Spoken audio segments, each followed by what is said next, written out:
Welcome to Sub Brief. I'm Aaron. You know, on this channel, we often talk about following stories and giving you updates, and that's really what today's about. There's a number of really important stories we've been tracking over the past few weeks, and we're going to update you on them, starting in San Diego. That's right. On July 27th of this year, the USS Zumwalt, or Big Z as I like to call her, did a shift of home port change, which is a very big deal for the crew and everybody on board, from San Diego over to Mississippi, because she's going to go into the dry dock over there at Ingalls Shipyard.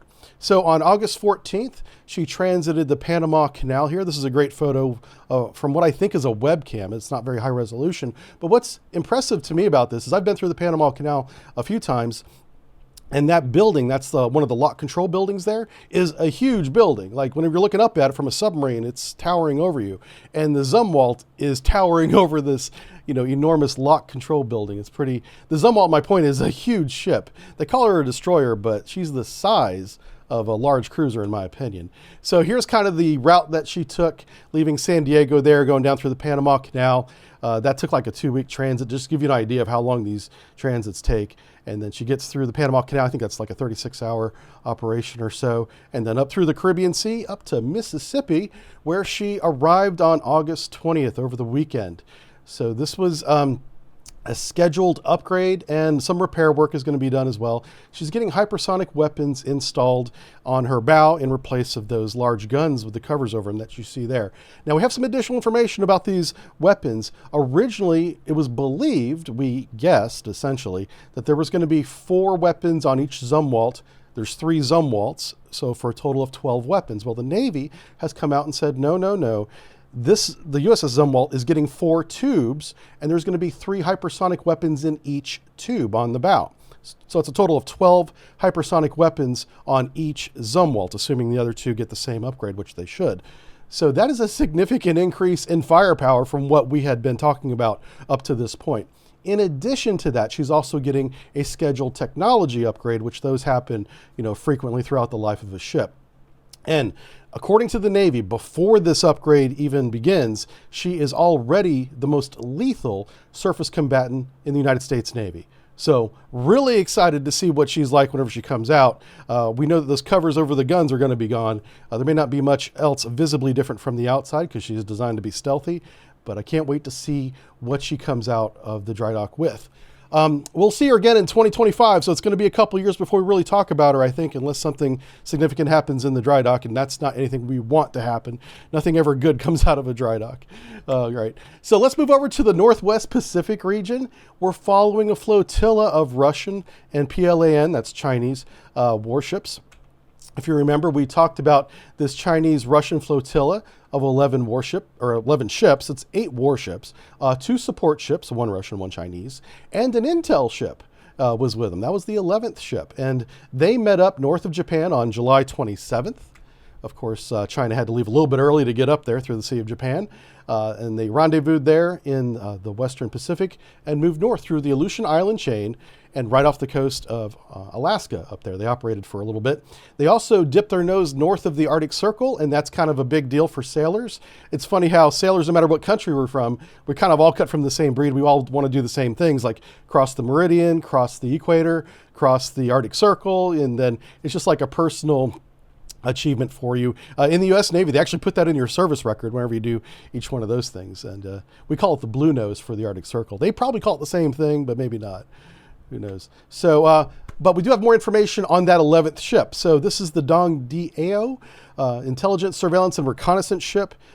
She can do satellite communication, which would be like a civilian function, but her real purpose, especially when she's with a flotilla, is for electronic warfare. She has an extremely modern and capable electronic warfare suite. She can see a very long range around any fleet that she's operating with in terms of intelligence gathering and even some radar itself. So the fleet, as it operated off the coast of Alaska, was probably collecting intelligence at the same time.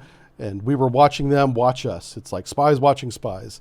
And the big thing about this that I want everybody to take from this 3-week trip resulted in all the ships returning to port without the need for assistance. That's a big deal for the Russian ships. This is the first time I've seen them demonstrate since last summer a 3-week trip or longer where they didn't need to be towed back to port. One of their ships towed.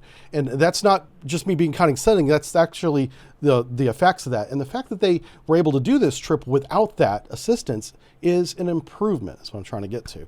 So credit where credit's due. The Russian Pacific Fleet is performing better.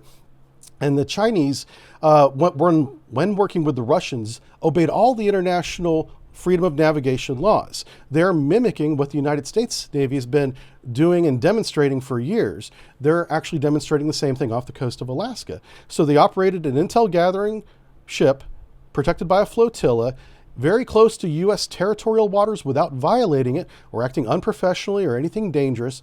And I love seeing this. There's nothing wrong with this deployment whatsoever. And that's why you didn't see any protest from the United States about this. This is what we expect every professional Navy around the world to do. Deploy, stay in international waters, obey the rules of the road, act professionally, and a little bit of courtesy goes a long way too. And that's what they did. So credit to the PLAN for behaving essentially on this deployment. Now, there was one minor hiccup on the way back. Japan was shadowing the flotilla as it went by both times, and so China did have a formal protest against Japan ships getting a little too close.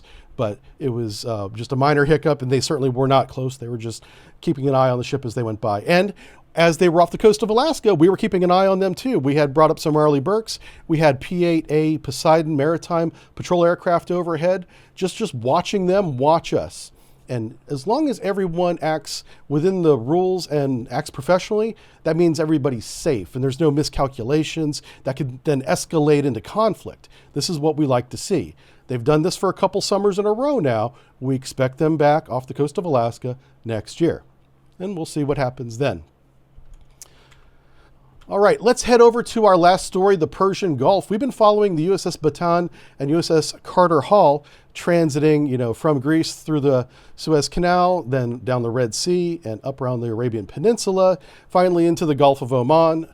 Now we know that they did transit the Straits of Hormuz and are currently in the Persian Gulf. Now, the purpose of this deployment was to provide and train multiple security details of 15 to 19 Marines and sailors working together. Many of them are stationed on land out of Bahrain. Some of them are also on these ships, Bataan and the USS Carter Hall.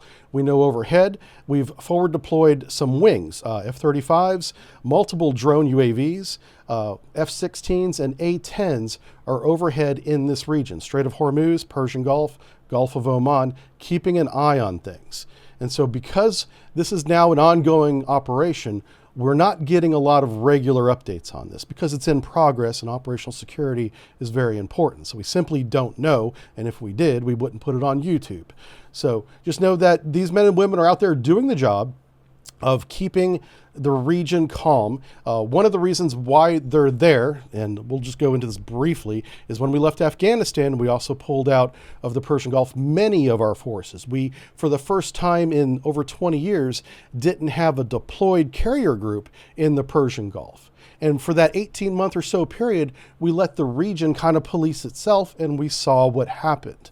The Saudis started making negotiating anyway, deals with Russia and China to get a financial agreement called BRICS Plus, be added to that. That's still ongoing. Iran literally attacked ships in port across the Persian Gulf and other ports with limpet mines and then exploding them.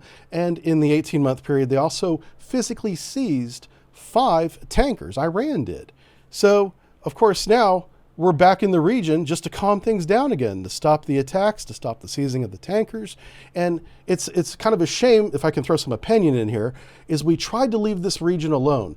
They didn't want us there. They let us know that. They're like, just let us, operate our own region because they have their own best interest in mind. They don't want the Americans there and we don't want to be there. But the moment we leave, look at what happened. So what I would like you guys to know, because you guys are very intelligent, many of you know more about the geopolitical situation than I do even, please put it in the comments. What in the world are we supposed to do? If we leave again, is the place going to just devolve into war? Because that's almost what happened. There is a current civil war going on, by the way. I think it's down there in Yemen. So how do we get out of this region without it burning down? Put that in the comments, everybody, and I'll see you next time. Thanks for watching. Oh, hey, we're trying to hire an artist. I'm doing interviews this week. I would really love it if you guys could support the channel by either subscribing or going to the Patreon for as little as $1 a month. It helps us hire new people. We're trying to bring on another staff member, and we're really struggling for that right now. And it would help us if you just $1 a month. It all adds up. It all goes to the LLC that pays the wages and the operating costs. That's where your money goes. All right. All right. That's my pitch. Have a great one, guys. I'll see you next time. Bye. Hey everybody, it's Aaron again. I just want to let you know we got some big things coming up between now and the end of the year. We're going to be making some announcements over the next few months. We are expanding, and I'm very excited to share this with you in the future. Expect some announcements probably in October.